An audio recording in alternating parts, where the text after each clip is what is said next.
আজকে আমি রান্না করব লাউ চিংড়ি। এই যে লাউ কেটে নিলাম, চুলায় পরিমাণ মতো তেল দিয়ে দিলাম। এবার দিয়ে দিব পেঁয়াজ কুচি, এবার নাড়াচাড়া দিয়ে নিচ্ছি। তো পেঁয়াজগুলি আমি ব্রাউন কালার করে ভেজে নিব। ব্রাউন কালার করে ভেজে নিয়েছি। এবার অল্প পানি অ্যাড করে দিব। তো পানি অ্যাড করে দিয়েছি। এবার দিয়ে দিচ্ছি 1 চামচ পেঁয়াজ আর জিরা পেস্ট,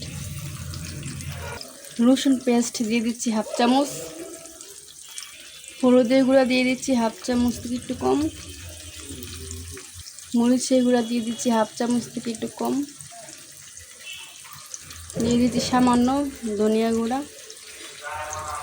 লবণ দিয়ে দিচ্ছি 1 চামচ। এবার আমি মশলাগুলি সবগুলি মিক্স করে নিচ্ছি। তো মশলাগুলি মিক্স করে আমি কষিয়ে তারপর আবার ফিরে আসছি। তো এই তো মশলা কিন্তু কষিয়ে নিচ্ছি। আর এর মধ্যে আমি দিয়ে দিব কিছু কাঁচামরিচ মাঝখান থেকে কেটে, এই যে এরকম মাঝখান থেকে কেটে দিয়ে দিচ্ছি জালের জন্য। তো জালের জন্য মাঝখান থেকে কেটে কিছু কাঁচামরিচ দিয়ে দিলাম। এবার কাঁচামরিচের সাথে একটু কষিয়ে নিব মশলাটা। তো এই তো এরপর যে আমি চিংড়ি মাছগুলো মিক্স করে নিচ্ছি। তো এই তো মশলার সাথে চিংড়ি মাছ কিন্তু মিক্স করে নিচ্ছি। তো একটু কষিয়ে নিব।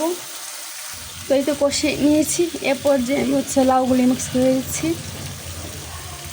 লাউ কিন্তু আমি আস্ত ধুয়ে তারপর কেটে নিয়েছি। কাটার পরে কিন্তু লাউ ধুই নেই। এবার মশলার সাথে লাউ মিক্স করে নিচ্ছি ভালোভাবে।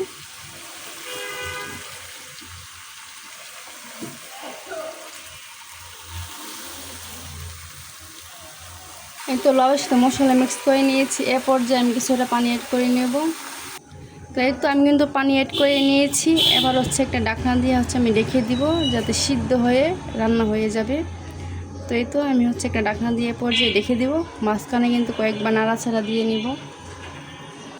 এই তো ঢাকনা দিয়ে রেখে দিলাম। তো এই তো বল করে গিয়েছে। এবার একটু নাড়াচাড়া দিয়ে নিচ্ছি।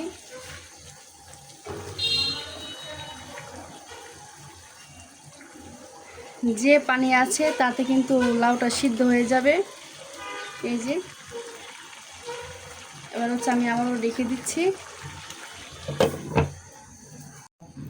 তো এই তো লাউয়ের তরকারি কিন্তু হয়ে গিয়েছে। লাউ কিন্তু একদমই সিদ্ধ হয়ে গলে গিয়েছে।